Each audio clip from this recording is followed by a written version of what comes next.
Hey JJ, it's been a little while. How you doing? Pretty good. I don't know. What do you mean, Andrew? There was an episode last week. I have no idea what you're talking about. We were a little off, so it just feels like a little. It was only a day or two. I think we recorded a little early, but if it just feels like it's been a long time, and I haven't been online while you've been online much, so we haven't talked. Yeah, it's been there's been a lot going on these last couple days. Personally, yes. Ignoring the lot going on outside in the world, just personally, yeah. I've been bogged down. Yeah. Have you been bogged down because your house has turned into a literal bog because it is filled with water at all times, like mine is? So I told you a while ago, I think maybe even last week, that we had killed most of the grass. Yeah. The grass slide that we were starting to get because of how much rain we were getting last week. Grass slide. Yeah, well, it's all dead, so it's not holding to the ground, and we're a little bit on a hill. Not a lot of a hill. I see. Okay. The grass was like sliding a little bit. So you mean the sod was like coming separated from the dirt below it? Correct, yes. Okay.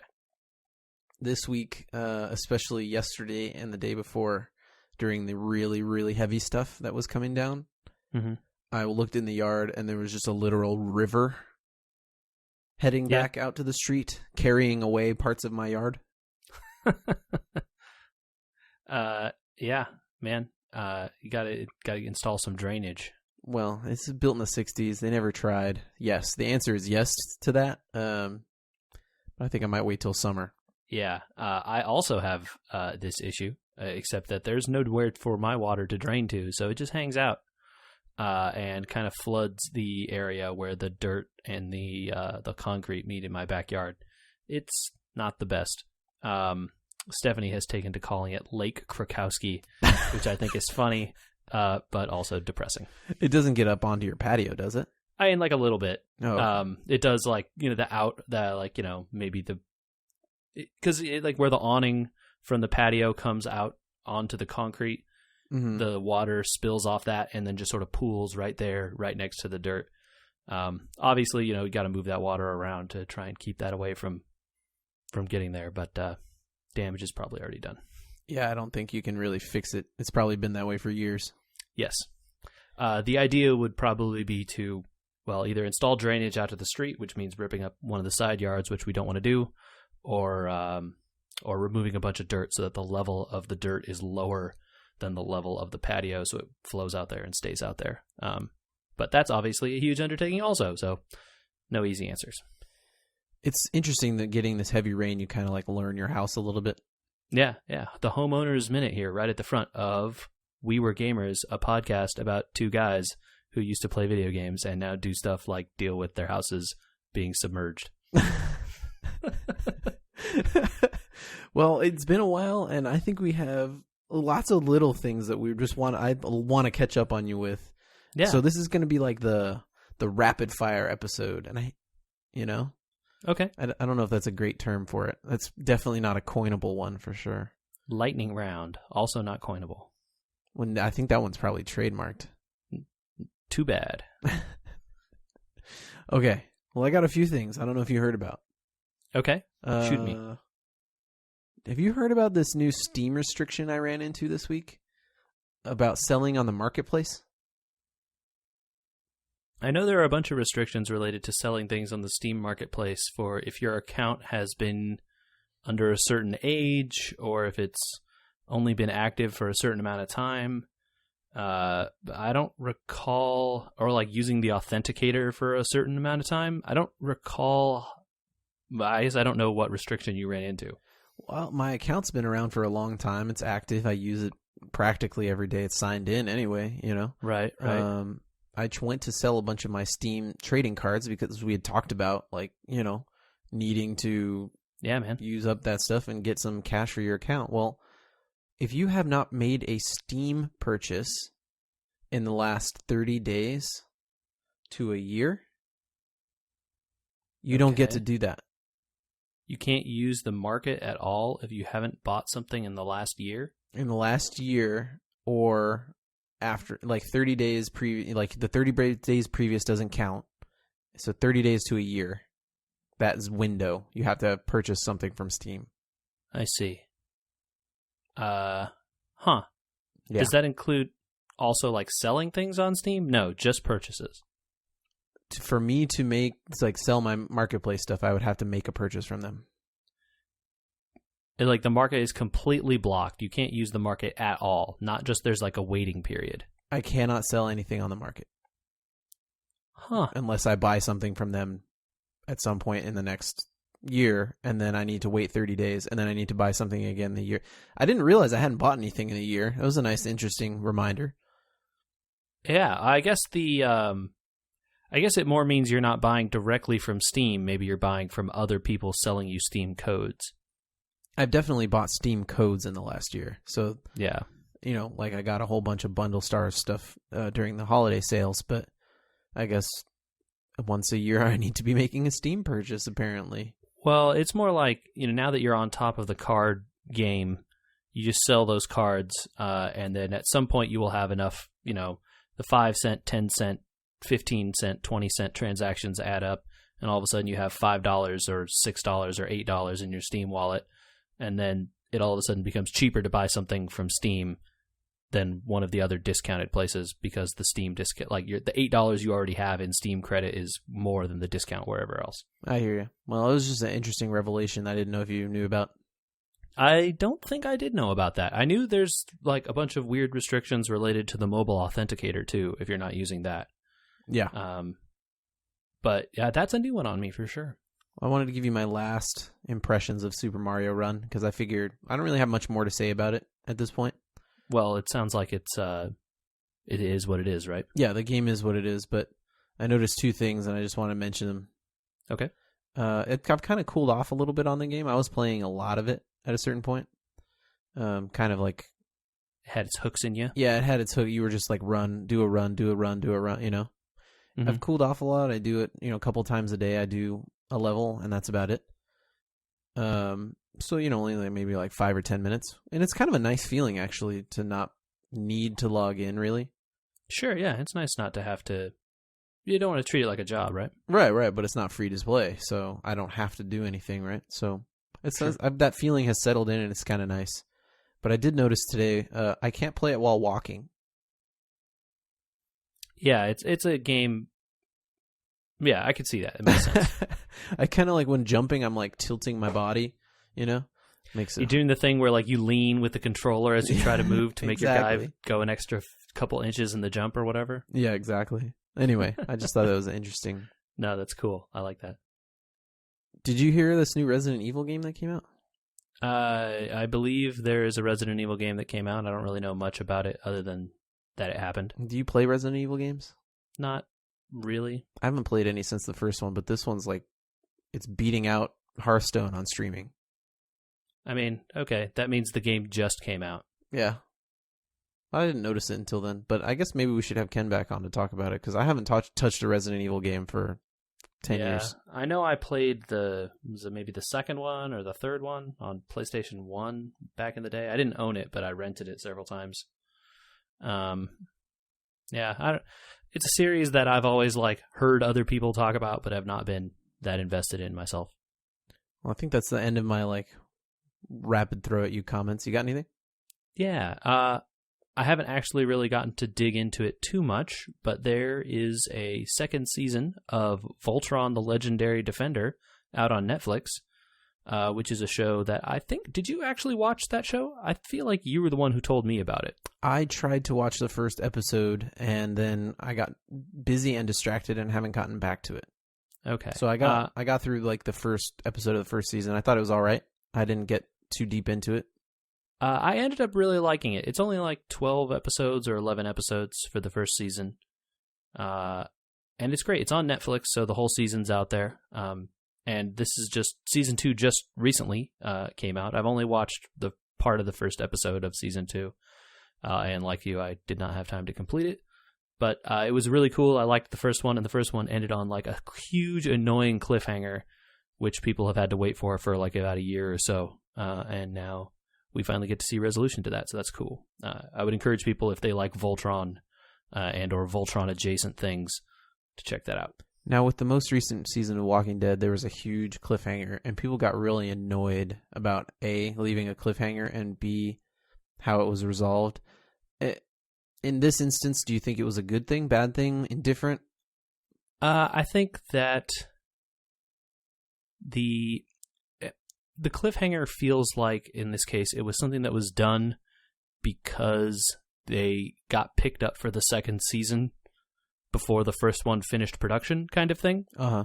Where, like, if they had ended the story there, it would have been a good end to the story, but they had the battle turn out the other way because halfway through the production of season 1, they got picked up for season 2 or something like that. I wonder if you're but right. I don't know how that works because it's Netflix and on the whole season comes out at once. So It's hard. Like, if this was airing sequentially, like every week or whatever, I would have said, oh, like on season 7, the execs were like, oh yeah, your numbers are good. We're going to make a season 2. And then they changed the direction of the end of the last episode. I wonder if you're right about that with the whole way that things are done now. A lot of shows, feel like every season kind of resolves because they never know if they're coming back. Right. And I wonder that if people have gotten used to that, so used to it that they get upset about cliffhangers now. I don't know, but like some shows get away with it all the time, right? Like I feel like every episode of Game of Thrones or every season of Game of Thrones has had some kind of cliffhanger at the end, right? I don't know, but unresolved for sure. Like they definitely leave open threads because they know they're coming back until the story's over with. But I wouldn't say like the certain character's fate. I don't want to like throw out spoilers, but for people that have watched it, so the season before this one that just ended, right? That character's fate, you could assume was it not a cliffhanger, right? They could have ended the show there. Sure, but they for sure told you what happened. Right. Yeah. I don't know. It's it was what it was. It ended in a very anime-like fashion, and they picked it up, with the first episode being, hey, last time, this, and then here you go. I think also cliffhangers kind of make people annoyed now because there's just months and months and months and months to think about it and rile each other up online. Right. And by the time it comes out, everybody's come out with every iteration and they just are upset because they've already figured it out. And I think actually the worst part about them is that the cliffhanger, in the era of Netflix style stuff where the entire season comes out, people have watched, some people have watched the entire season the day or the day after it's come out, right? They've seen all 12 episodes that season, so they marathoned it all night or whatever. And now they have to then wait another year or two in some cases, right, to see the resolution, and that's a bummer. Yeah. But it's exacerbated by the fact that they didn't have to go through 3 months or 4 months of each week learning about each step of the way. Yeah. Well, maybe the answer is to just pace yourself, people. Yeah. Well, I don't know about watching Netflix much anymore. Why? Did you hear who got confirmed to the FCC? Did they confirm anyone to the FCC? They confirmed a guy that has to sit there until the end of the week, 2017. We don't talk politics on this show in depth or anything like that, but this is different. So keep your ears for a second. Don't assume we're going to just go off on politics. But yeah, Ajit Pai. Oh, he was already on the commission, though. He was one of the Republican commissioners that was already there. Okay, but he's going to head it. Yeah, he's going to be this is what happens when, the power in Congress hands from one to the other one. The commissions all change hands to, the new majority party. He's a pretty vocal proponent of non-net neutrality. Great. That's not great, is what I mean to say when I said great there. So I don't know about watching Netflix much anymore. Well, if and when that becomes a problem, I will act accordingly and cancel those subscriptions that cost me too much money. Well, so for people in general, listen to our upcoming episode about 2 weeks from now where we discuss net neutrality in depth. I don't think we'll go too far into it now, but yeah, it's suffice to say it's a big topic and it's really important. It's very important if you listen to things like podcasts. Yeah, or just have like a lot of internet use in your life in general. So look for that in the coming weeks. I guess I'll now title that so people know which episode that is. Sounds good. Oh man, I just wanted you to hear it. Okay, yeah, that's good to know. Well, speaking of non-politically political topics, did you read that article that I sent you? Yeah. Okay, so I sent an article to JJ yesterday, sometime, about our most recent what would you say, hot topic on this show, which was AGDQ, Awesome Games Done Quick. Yeah, the charity speedrunning marathon, the bi-yearly, I guess is that? Or no, is it biannual? Yes, biannual. Yeah, twice a year, right? Mm-hmm. Bi-yearly would be every other year. I think that's right. Yes, the twice a year charity speedrunning marathon, in this case for the Prevent Cancer Foundation. I believe it concluded, and they raised over $2 million, Andrew. 2.2. That's a lot. That's a heck of a lot. It shattered the old record of 1.6. Yeah, that's a lot. And you got to think about that in relation to this story that you sent to me. Yes. So to recap the story, and we'll post this on the show. Yeah. It's a well written, like pretty good length piece. So settle in and get your thinking cap on when you read it. It might be the best article I've ever read on a Kotaku site. Anything by Gawker. Well, it's not. That company doesn't exist anymore, Andrew. They were sued out of existence. Did they get sued out of existence, or did they dissolve so they didn't have to pay? No, that company or that website is closed. Its assets were sold to Univision. So Univision owns Kotaku? Yeah, Univision Media owns the former Gawker websites, except for Gawker itself, which has been removed from the internet. Wow. Okay, I didn't know that part of it. Yep. Well, it turns out, I guess there has been and was this year again some controversy surrounding AGDQ that, in my mind, is not controversy, but gamers and internet personalities tend to think quite, I'm going to use a phrase, quote unquote, bigly of themselves. I think it's a tempest in a teapot in that you wouldn't know about it outside of these communities, but perhaps in these communities it's a bigger deal. Right.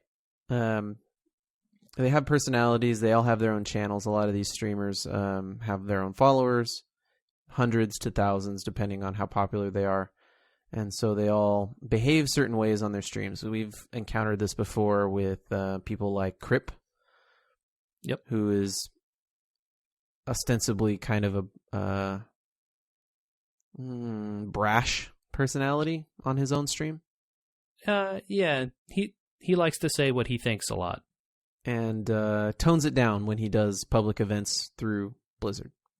Yeah, and I feel like that's a pretty standard practice for a lot of people who maybe in their own communities or among their followers or their avid fans will act one way. And then perhaps when you go on the more public, wider stage, you act a slightly different way, perhaps. So AGDQ has become such a large event, $2.2 million in one event raised for charity, that they've started to have to consider charity rules, their own rules, hotel rules, convention rules, when hosting these events. They used to host them on a couch. They were literally hosted in someone's basement. 1 year. Like 1 year, the beginning years, mm-hmm. right? And people kind of behaved however they wanted, and 1,000 people watched, and they raised a couple $100,000. Yeah, and then, they moved up to, they rented a ballroom in a convention center, and while renting a ballroom is a big deal, like, you still have a lot of freedom to do whatever you want and kind of say whatever you want when it's only people from your small little community there. And then 1 year, your charity donation goes from $100,000, $110,000, which is a lot, of course, to $1 million. All of a sudden, the charity swoops in and is like, hey, maybe you're starting to, like, get our brand out there in a way that, like, we need to control what is happening on this stream because it's going to reflect badly on us. Not even that it reflects badly, but many, many charities are nonpartisan when it comes to things like medical needs, especially the two things that they support, which are Prevent Cancer and Doctors Without Borders. They do not take any partisan side. They don't They don't promote other activities, other charities, any sort of stuff like that. They have their mission, and they want to make it clear that they don't support any controversial behavior. Yeah, and it's less about, I feel like, the controversialness of the behavior, right? But it's like they don't any action that someone finds offensive is going to reflect badly on the charity, right? Whichever way someone leans on a controversy, right? You're either going to offend people on one side or the other side, so the charity would just rather everyone be happy because everyone can get behind their mission, which is to make sick people better. Yes. So AGDQ has taken the stance that they support this. They want to protect their charities. They want to protect them continuing to be able to do this in the gigantic fashion that it has become. And they've, made some rules, and they follow other people's rules. And one of them includes not wearing political paraphernalia if you are a streamer or host of the show. And some people didn't like that, so they broke the rules this year. Apparently, not for the first time. I mean, look, it's a live stream. It's literally happening now. It's a bit difficult to censor people. You can tell people what the rules are. They can agree to them. But when things are actually live, you can't, this isn't a television style setup where there's a, bleep button or you can cut to the other camera or whatever. It's being run by a skeleton crew of volunteers, not professionals. Things will get out. And in these cases, breaking the rules have consequences. So they banned a couple people for breaking these rules this year. And it's not been the first year that they banned someone. It sounds like every year they kind of give people a chance, and if they return the next year and they mess up, then they're banned. I think, and in some years there have been complaints where people have been accused of destroying things in the hotel, or people have been accused of, accosting other members or other people involved, or things have gone missing, and there have been allegations of theft and things like that. And these are things that happen at, let's be real, Andrew, every convention that exists anywhere. Sure. And so they have rules regarding those things, and now they have these other rules as well. And the people that attend are expected to follow those rules. So some people didn't follow them. They got booted.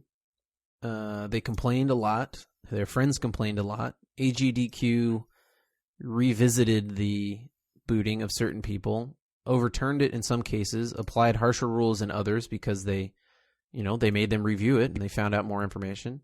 And then it turned into a gigantic game of he said, she said, and they banned some more people. And now everybody's all up in arms about it. And all I can take away from this is that people are acting like a bunch of spoiled children that don't understand the gigantic nature of $2.2 million going to charity.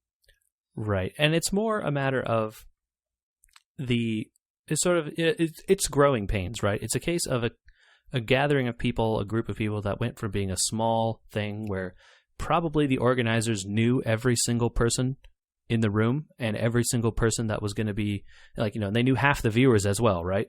Whereas now it's so big, it's like growing pains, right? People were used to being able to do whatever they wanted because it was a freer environment, and now it's no longer the case. And that's just, it is what it is.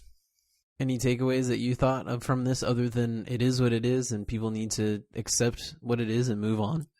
I mean, if the people do not like the restrictions that are being imposed on them, they're, of course, welcome to do the work and set up their own smaller marathon and charity thing again, where they can continue to act however they used to act in the past. There's nothing stopping them from doing that. Good point. It's a free country, right? Yeah. The charity isn't going to say no to a donation. They don't care how they get it.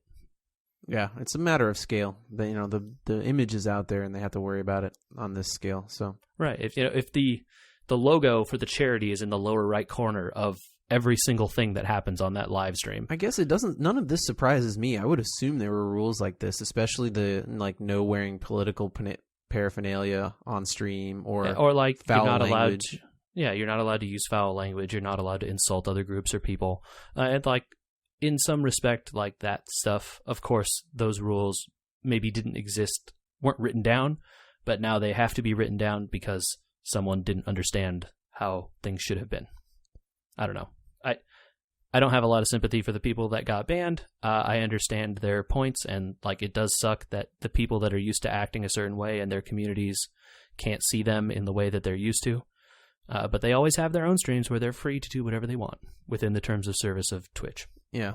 I don't know. I read this and it was fascinating to me how much people were upset by it, because it's not just a few people. They took the time to write this lengthy article. Well, it's everyone likes drama, right? People getting mad at other people, and that stuff, generates interest in some lurid way. Here's more of that, I guess. I see both sides of the argument. I admit it sucks for some people, and other people probably should have known better. Deal. You want to move on to something more positive? Let's keep it posy. I did have time to tackle some things this week. And so we get to hear the great iPhone Clean-out Part 2. Oh, okay. Yeah. I got some mobile news up my sleeve as well, so go ahead and let's hear about the second part of Andrew's great iPhone deletion marathon. Okay. I hope. Oh yeah. So I tackled a few more games than last time, so we're gonna go fast. Rapid fire. Number bang, one. bang. The Incident. It came out right around the second iPhone, and it was kind of a novelty game where you use the accelerometer to move side to side. So you tilt your phone, and you tap screen to jump. Boring. Doesn't do anything. Hardly works. Slows my phone down. Crashes. Boom. Deleted. Gone. Yep. Paper Ninja. You ever heard of a game called Cut the Fruit or Slice the whatever? I believe the game that you're thinking of is called Fruit Ninja. Yeah, that's another one. Yep. It's the same thing, but they add in like a more directional control. So like you have to fight these ninjas, but you slice them, but they have swords, so if they can block you from certain directions, etc. Oh, gotcha. Okay, yep. It's about as deep as the Fruit one, though, so probably a good kid game, but not that Fruit game was pretty fun for a while. I hope people listened to the previous one so they knew what I was doing here, but I'm cleaning out my phone of old games that I downloaded and am now deleting. Yeah. Apple, when the iPhone first came out, created a game called Hold'em. Is it just Texas Hold'em? It's Texas Hold'em. Wow. Why did you keep this game around for so long? Because I like Texas Hold'em, but then I tried... Me too. What? I mean, me too. It's a fun game. Yeah. It's fun. It's not that fun against a computer, is what I remembering. Yeah. Also, it was made so long ago that, like, when you mute your phone, it doesn't mute the volume on the game. It doesn't follow the volume control rules. Yikes. Yeah, deleted. That's a bummer for sure. Mm-hmm. So we're up to 3 deleteds. All right. Atari's Greatest Hits. Oh, that sounds okay. Oh, Ataris are cool. Atari games are cool. Yeah, sure. Except the controls are horrific. Like, literally horrific. Okay. The only game that comes free with it is Mission Command. Do you mean Missile Command? Yeah, Missile Command. Sorry. Okay, Missile Command is a game... I'm going to drop some knowledge bombs right here. Missile Command is a game that was played with a trackball in arcades. 3 trackballs. Really? 3 I thought it was trackballs. Huh, for each of the guns had its own trackball? The version that I have seen most recently had 3 trackballs. Yeah. Okay. I feel like the version that I've played in arcades, it had like 2 buttons to switch to the other 2 things, and then 1 trackball in the middle. Anyhow, I definitely saw one with 3. And Missile Command is a game that, if you don't have a trackball, I think maybe is probably really hard to play, because you really got to whip that thing around to move that cursor to blow those nukes up, man. Yeah, this one could try to do like a trackball thing by sliding on the screen, or you could tap the gun you want to shoot and then tap the screen. But they come so fast. It's impossible. It's literally impossible. Missile Command, for anyone who doesn't know, is a game where you have these like guns, and I guess you're supposed to shoot down bombs or nukes or whatever. Yeah, nukes that are heading for your cities. And your missile, you shoot it, and you click again, and the missile explodes kind of in a radius, and then any of the incoming, missile streaks that get caught up in your explosion also explode. And so then you have this way to like, you create these big circular explosions to eat up all the bombs on the screen. Yeah. And the bombs can split too. Right. And so you want to ideally head them off up high before they split down low and blow up all your cities and stuff on the bottom. It's a really old arcade game from like the early 80s or late 70s or something. They had a remade version for the Xbox, and your controller stick moved all the guns together, and then you just hit different buttons to shoot different guns. Interesting. That one was all right. Yeah, I did not play it. I cannot speak to that. But Missile Command is a game where you really want to be like, you need to move quick and fast because those bombs keep coming. Frenetic. And playing that on a touch screen device does not necessarily sound like the best experience. I'm going to tell you why I deleted it, and it's not the controls. Oh, okay. Well, I thought the controls would just be enough. Mm-hmm. How many games do you think Atari made for arcades back in the day? A lot. Yeah. Conservatively, a lot. Conservatively, a lot would be a good guess. And if you want to buy some of them through this app, you can pay $9.99 for a 4-pack of games. That doesn't seem like a good deal. It seems like the worst deal possible. Deleted. Okay. Next. Outwitters. I never heard of it. It's like Duelist, but with no cards. So we're removing the fun part of Duelist. Okay. But I would say more like Duelist because it's definitely more straightforward than something like FF Tactics. There's like nothing that your characters do, really. They have different move speeds and different damage, and that's about it. So it's like they were the cards that were played onto the battlefield, but that's it. Okay. You don't sound very enthused by this game. Your mana was bankable. That was kind of interesting.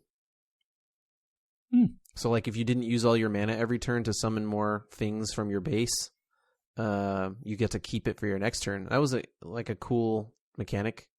Kind of a push-pull there. Yeah, but there was no single player. It was online only, and I waited 10 minutes to try and find a game, and there was nobody playing it anymore, so deleted. Well, online-only games, not great when there are no people. Nope. Tetris. Hey, great game. Mm-hmm. I liked it enough to keep it to pass the time, but the controls are uber slow and sometimes oversensitive, and you get mistaken inputs all the time, so you kind of just have it to have Tetris on your phone. That's tough. I don't know. Tetris is one of those games where like the controls really make it. If you can't slide that piece right into where you need it, then like it's going to be eventually that game is just going to frustrate you. If I really wanted to play Tetris well, I'd get it for another platform. But this was interesting to have just to kill time. Although now with Mario Run, I'm considering deleting it. It's on the chopping block. Okay. Okay. Do you remember a game from Capcom called 1942? Is that the plane? Yeah. Where you have like what are those called? Overhead shooter kind of thing? So it's it's an on-rails mission where you have an airplane that you fly. It's heading in a direction forward at all times, and you shoot down other things on the screen. Yeah, I think these used to be just called shooters before that came to mean third-person or first-person gun stuff. So they changed this so that you don't have to shoot the guns. It's like the thing is always auto-shooting at the fastest speed. And you drag your finger around to move. Huh, okay. Here's the problem. Stuff comes from behind you and your thumb takes up a third of the screen. Yeah, that's a bummer. So, deleted. Okay. Phoenix Wright Ace Attorney? Ah, that game sounds rad. Yeah, do you remember that from the 3DS? Was it from the DS though, the original one? Yeah. I never played it, but it was cool. I know a lot of people liked it. Doesn't work. It just doesn't run at all. That's sad. You can't yell objection. It was a paid app. Point your finger at people. Paid app doesn't work. You paid money for an app that doesn't work. Hey, guess what? That happens a lot these days. Oregon Trail. Thanks, Apple. Oregon Trail's a cool game. Apple IIe, man. Paid app. Doesn't open. Doesn't run. Pretty cool. Really annoying because they replaced it with a free-to-play version that I just saw on the store. And they just like abandoned the old paid one, and then we're like, here, do the free-to-play one.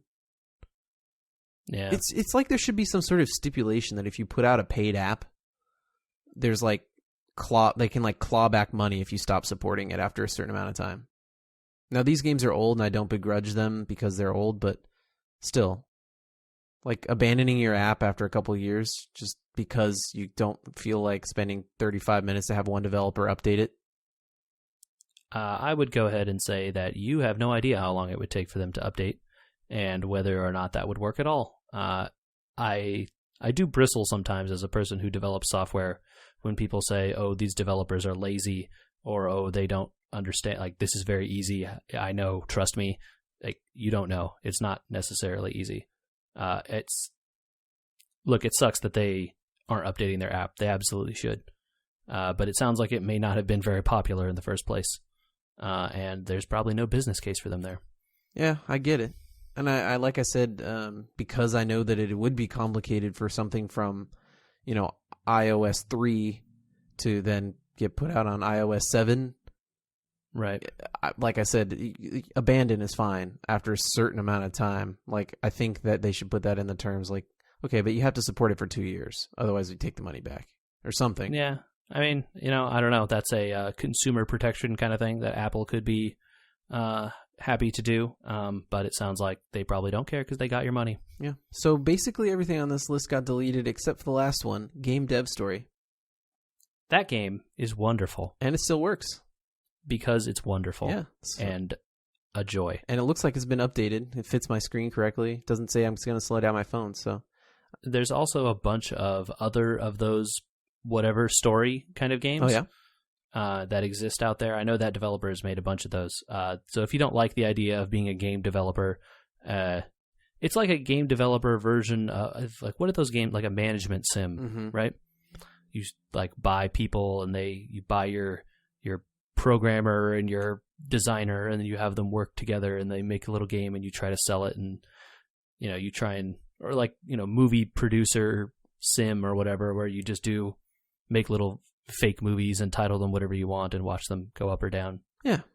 It's a fun little game. I really like that game. I like it too, and it still works, so I put it in a folder, and we'll probably come back to it later. I don't know if we'll talk about it on here, because you kind of explained the full depth of it, but... Yeah, it's fun. It is fun in the way where you're like, oh, I can create my own little cool development studio and make whatever kind of games I want to make. See how it goes. Who knows? All right. Yeah, it's pretty cool. I think I know what your mobile news is. I can almost guarantee it, but I want to hear the words come out of your mouth because they're beautiful. Fire Emblem. Oh, it sounds so good. Fire Emblem Heroes is the name of a mobile game. Oh, JJ, I'm so excited. It is coming out in February, so pretty soon. February 2nd. Yeah, I believe is the launch date. So they had correct? A special event just for Fire Emblem after the Switch event. Like a week later, they were like, we'll do another one for Fire Emblem. Very confusing why they didn't put all this stuff just in that event, but whatever. Well, because they announced a mobile game, a 3DS game, a Switch game, and they launched that Battle Ballot thing. Yeah, which is a online website voting thing for the mobile game. And so, yeah, it is Fire Emblem is a grid-based tactical RPG kind of game, strategy RPG-ish, and the mobile version is going to be called Fire Emblem Heroes. Is the second mobile game from Nintendo. Free to play. Free to play completely. None of this Mario Run stuff. It has the mechanic that a lot of Japanese games or Japanese mobile games have had, where you buy orbs or coins or whatever, and you pull from essentially like a random slot machine. Oh, so it's like one of those like bubble machines. They call them gachas in Japan, which I forget what that stands for, but like, yeah, it's a gacha style game where, essentially you earn your currency by playing, but then you also can buy best value 50 for, $100 or whatever, and then you get a bunch of pulls at the random character slot machine. And let me guess, the more you play, the more free orbs you get, and you got to come back every 2 hours.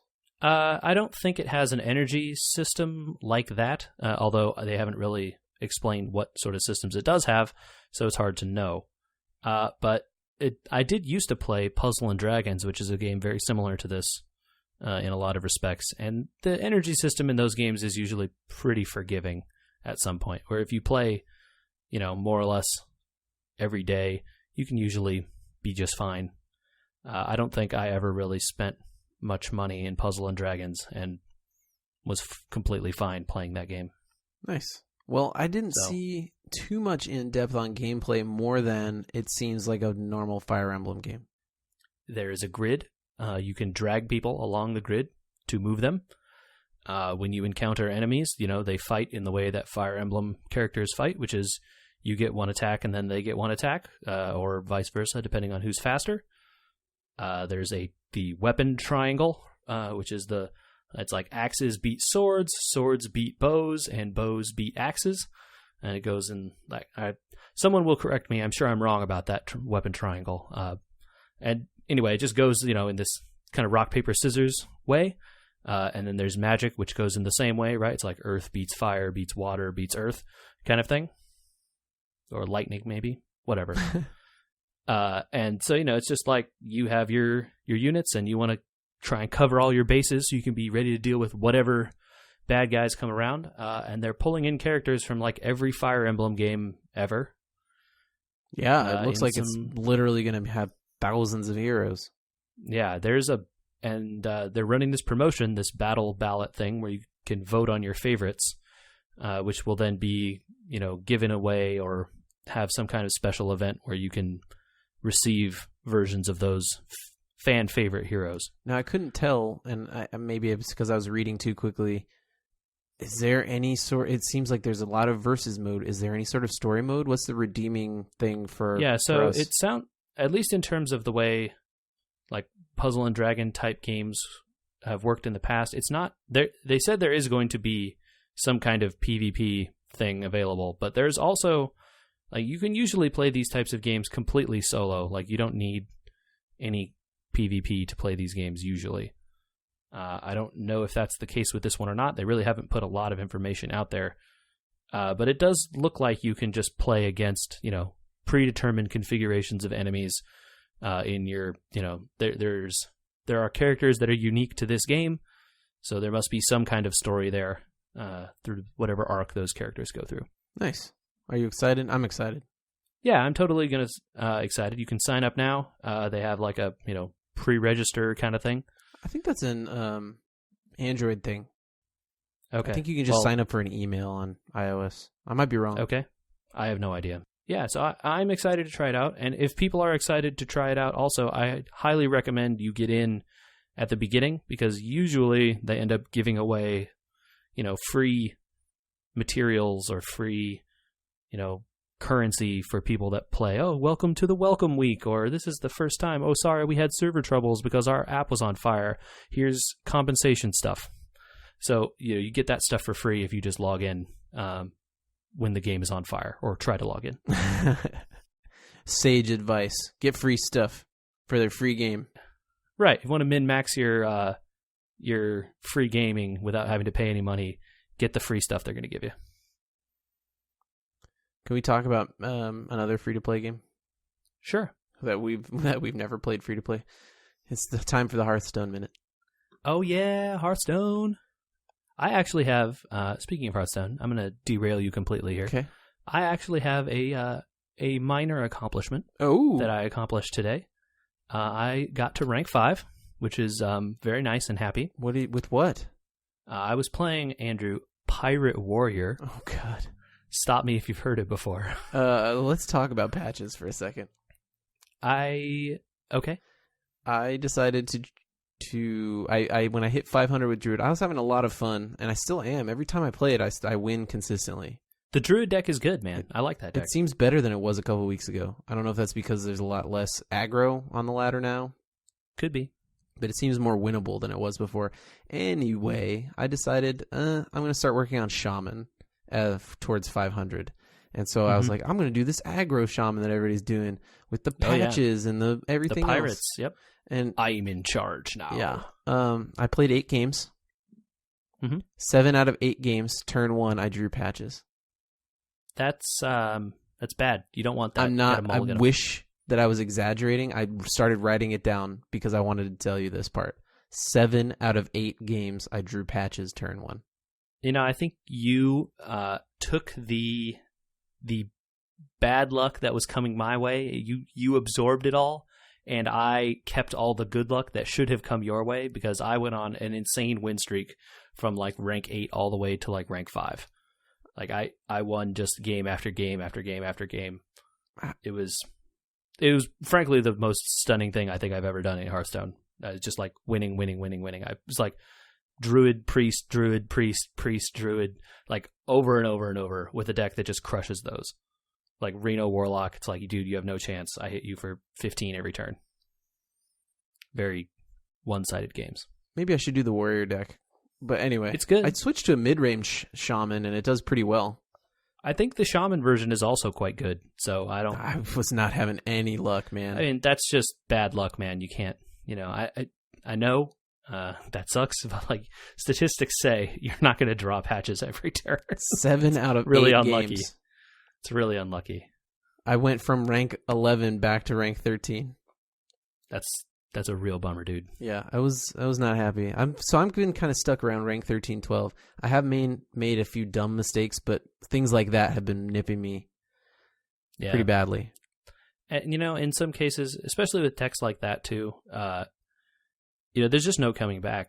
That pirate warrior deck, if you don't have a good turn 1 or 2, the game's done, man. It's over. Like you may as well concede on turn 4 if you don't have anything going, because the deck has no catch-up mechanism. It just wins in the beginning, and that's it. I did notice that. It was kind of like, oh, I'm out of cards. He's got like 25 health and a taunt. I'm just over. Quit. Right. Done. Yep. The warrior one is very similar. Like I have won a lot of close games where like it's turn 5. I know they probably have Reno. I have to kill him this turn. What is this card that's coming? Because I need it to be damage. Right? It's like it can't be any of the minions in my deck. It has to be face damage somehow.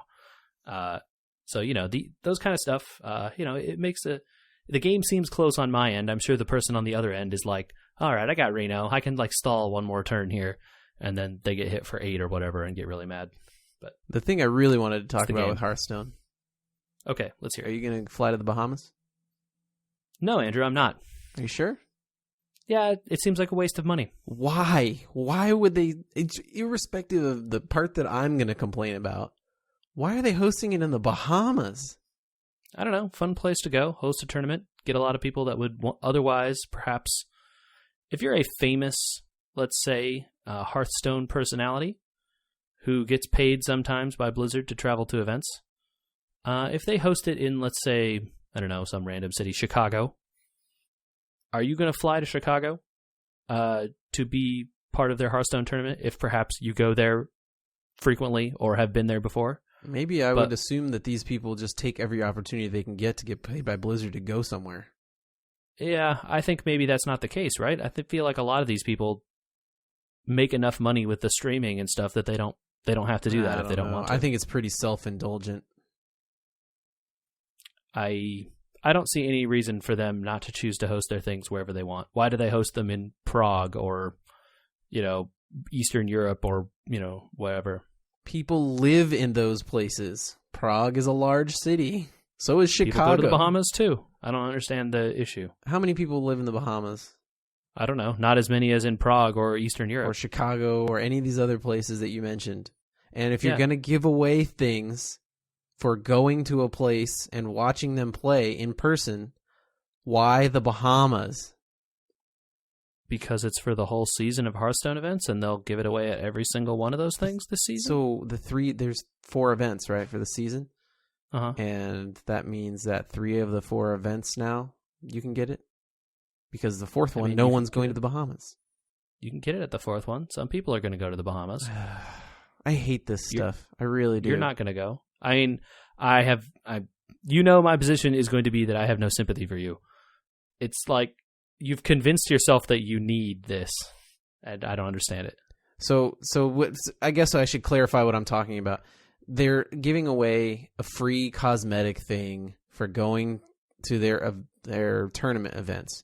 And my stance on cosmetic things has been and always will be opportunity to obtain is more important than exclusivity. Yeah. I don't care how much it costs. Charge $155 for it. Right? Like if that's what you decide. But don't make me then have to track one down through eBay or something like that if I really want it, because it was only available for somebody that walked to an event that no one could get to. Or it was only available to people that were, closed access beta members, or things like that behind some sort of wall that is just arbitrary. It doesn't make any sense. It's not good for people like me that enjoy trying and striving to collect things in a game. So this is available to anyone who wants to go, Andrew. Just the barrier is quite a bit higher. It's a few $1,000s to get to the Bahamas. That's the difference. That might as well be what I'm talking about. But I mean, there's no limit to the number of people. 8 billion people, all 7 billion people on Earth could show up to this event. In theory, I don't know how that would work logistically, but I think everyone could go. I think the XKCD said that you could fit all the people on the world in Rhode Island. I believe it's possible. But, if you took, all the people and crammed them into this place in the Bahamas, in theory, Blizzard would give all of them the card back. So I don't think it's a monetary barrier to entry, which is the same then as you tracking it down on eBay. It's just a lot higher. Yeah. And it does salvage some of it, assuming that the other locations will be more accessible, but I have a feeling they will not be. Yeah, you're probably right about that. Although there's a decent chance that if we go to BlizzCon, that will be one of them. I don't know. This stuff gets my cockle, raises my, what is that? Hackles? Hackles? The Hackles? Back of your neck kind of stuff? Yeah. Yeah. I just don't, it's non-essential to me in like every respect of the way. I know that it's non-essential and it's cosmetic only and it's stuff like that, but it's like, it feels like they're telling their players they don't really like matter in a way. I don't know. It feels like they're telling people who are attending this event that might not be well attended otherwise that there's something special for them there. So people that can afford to might choose to go. All right. Well, people can tell me if I'm wrong. How do you guys feel about people giving away things to a small subsects of a community? I feel like it happens every day in lots of different things that you're just not a part of. Okay. Maybe people will give me examples. Or something that I'm missing. But it just feels wrong. I don't know. I think it's time for you to take your licks, because I'm clearly wrong about that, even though I don't feel wrong. Okay. Yeah, that's good. I'm... Okay. Yeah, I want to hear in the ways that people think that I'm wrong, even though I'm not. You were not sided with very much in the Rogue One feedback we got, and we promised people we'd do it this week. What a surprise. A lot of people thought it was standalone and didn't require as much information as you were suggesting. I don't believe them, but that's fine. I mean, they're entitled to their opinions, and that's fine. They thought that it could stand alone, and I disagree, and we will agree to disagree, because I'm not going to attempt to change people's minds. I feel like I laid out my arguments in the podcast. Did you see any redeeming value in any of the comments you read? I think a lot of people had like good arguments on their side. I disagree with their arguments, but I don't think that they're like invalid points. I just don't think that they're correct. Well argued, but I'm not listening. No, I listened. I read. I considered their argument and found that I did not agree with it. It's not like people are presenting facts, because this is an opinion situation, right? This is not a fact or alternative fact situation. This is a opinions on both sides situation. Can we agree that the best feedback was that everyone was happy the characters didn't kiss? Yeah, I think that's fine, right? I'm very happy that didn't happen. And I don't think that I said it while we were recording our special episode. It definitely made the movie feel much more like a equal adventure of all the characters than like the standard, at the end they fall in love. Yeah. Did we talk about that at all? I don't think on so. The thing? So yeah. I thought that I would shout that out for sure, because you're not going to argue with that one. No, I'm not, because until people talked about it after the movie, I didn't even think that it was something that the movie had needed. I didn't realize it was missing until someone told me it was missing. And I was like, oh, who cares? Right, exactly. That wasn't the story, so I'm glad they didn't try to shoehorn it in like most films would. Yeah, it definitely didn't need that, and I absolutely agree with that. It was already busy telling all the other stories it attempted to tell, and in a lot of ways didn't bother to tell. I think an extended cut of that movie might make you happier. You could be very right, but who knows until that happens. I think that that's the answer. I just think that the Galen Erso cut needs to come, and then you're going to change your entire tune and apologize. Could be. Unlikely that I will choose to apologize, but you never know. Should we talk about some other TV before we run out of time? Yeah, let's do it. Have you heard the controversy surrounding the Amazon Echo recently? There's a controversy surrounding the Amazon so now Echo? the Amazon Echo sometimes plays ads. Like if you don't pay for the non-ad blah, blah, blah, right? But you're playing radio, sometimes the Echo will play ads or suggestions to you. Like you'll get on your Amazon account and it has the like suggested things you should buy, right? Some people are finding the suggested things they should buy are things that are happening during conversations when they're not talking to their Echo. Oh, interesting. Like, oh yeah, we do need a new fly swatter. And then the next day they log on to Amazon and there's a fly swatter there. I guess that is perhaps something that comes with the territory for a device that is, by definition, required to be listening to you all the time in order to know when you're talking to it. We've talked about this before on the show, and I think both of our theories is don't let your phone or whatever else listen to you all the time. Yeah, I mean, or if the phone does listen to you all the time, consider that it's probably going to do something with that information. Right. Yeah. And if you get served ads based on the things you're talking about, don't be surprised. Yeah. We've talked about that before. Go back to listen to an old episode. I can't remember which one, and I'm not going to look it up. Yeah, I don't either. We had a long conversation about it. Yeah, I don't think anyone should be surprised by that. I'm sure that my phone is listening to me right now. I turned all that stuff off. I don't allow anything to listen to me when I'm not aware of it. And if you need to have a conversation that is private and personal in that way, don't keep your phone. Faraday cage your phone. Or, stick it in the back seat of your pants and sit down on it where it can't hear you very good. Stick it in the refrigerator, Snowden style. There you go. I think after all this controversy, though, I still want one, JJ, and you want to know why? Amazon Echo thing you want? For one purpose. Okay. They have celebrity alarms. Oh, like random people can wake you up? Random people can wake you up with like their pre-recorded things. Oh, that's funny. Uh-huh. I'm going to send you something to listen to right now. Okay, so JJ, I just sent you a file.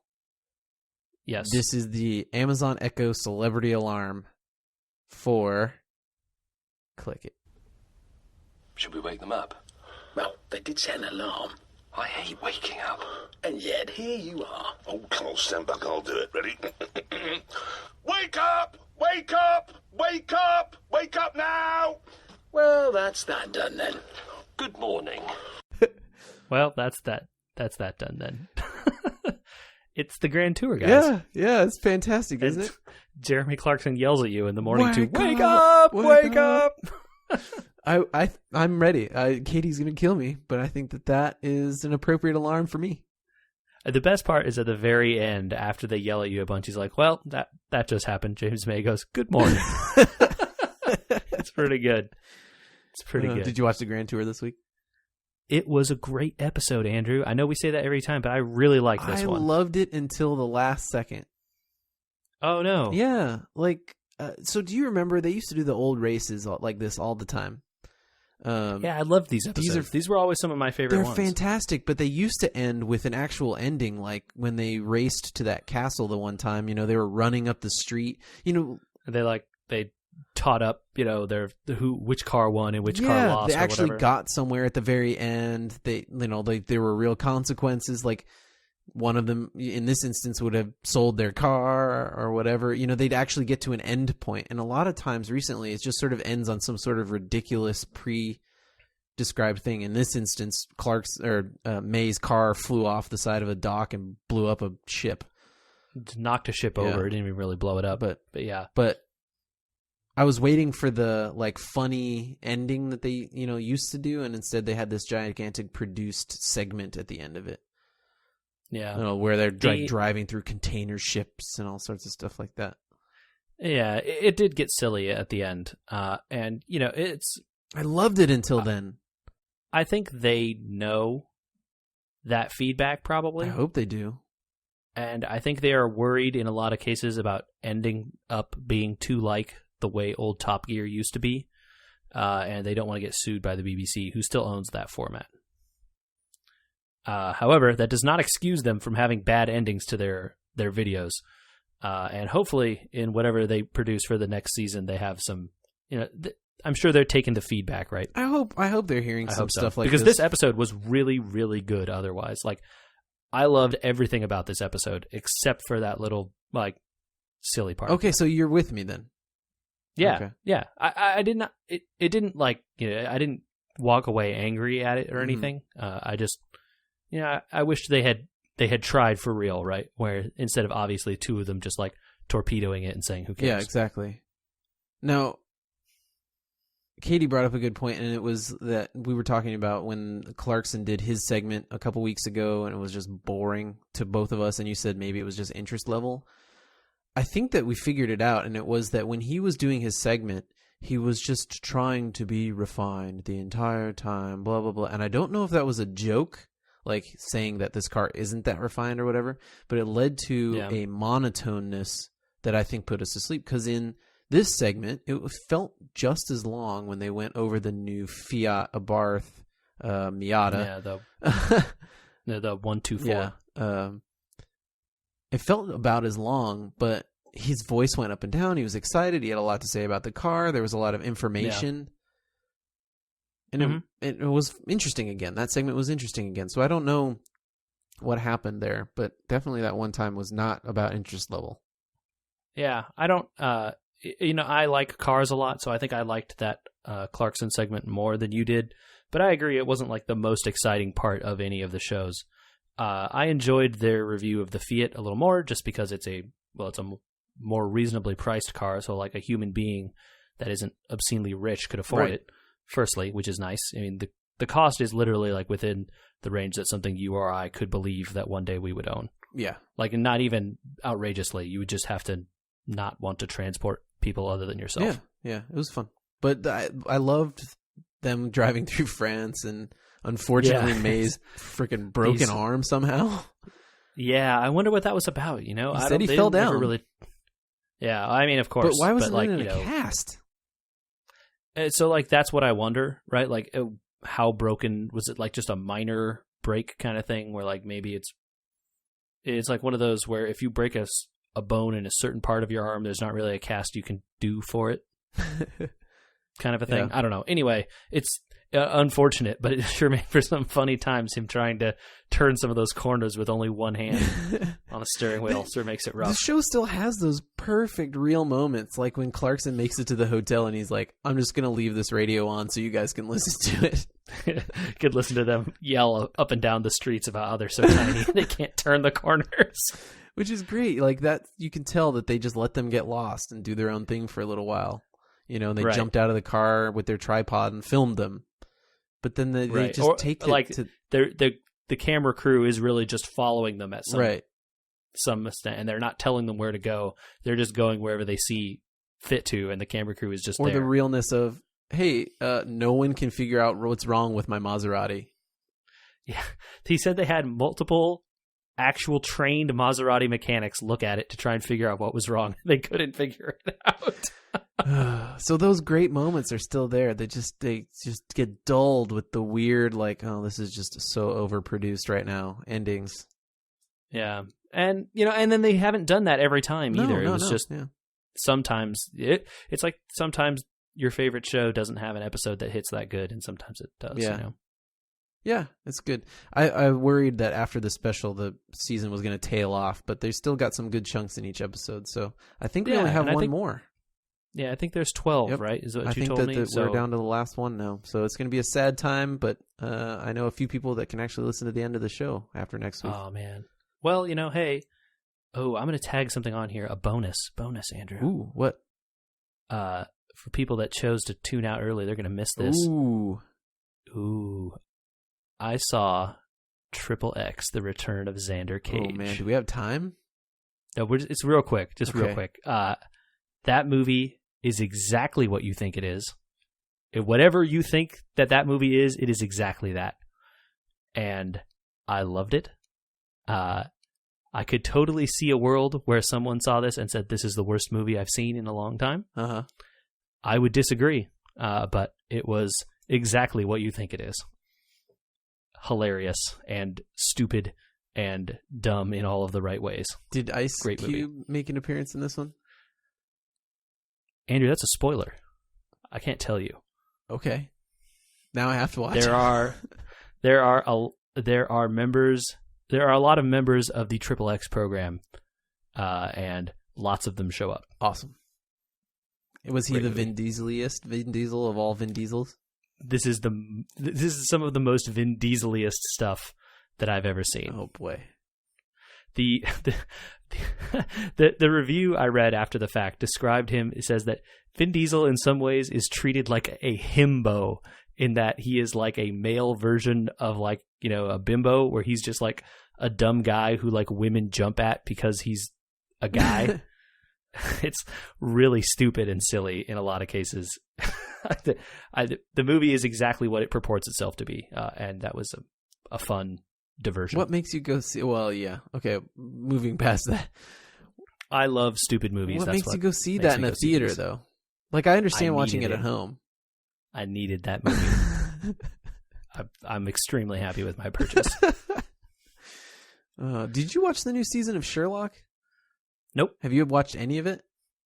Nope. Interesting. I'm going to guess because you don't like Benedict Cumberbatch? I don't have anything against him. What doesn't drag you into the extremely popular Sherlock series? The same reason I don't watch a lot of TV, that I just have other stuff I would rather be doing with my time. Okay, so how long was that XXX movie? I don't know, 2 hours. Okay, so you could have fit in 1.5 Sherlocks? There's no chance that show is better than this movie to me.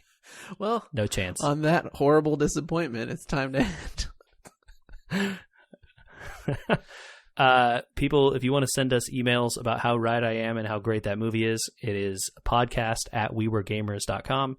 You can also find us at weweregamers on Twitter and Instagram and facebook.com/weweregamers, and probably any other social medias that we remember.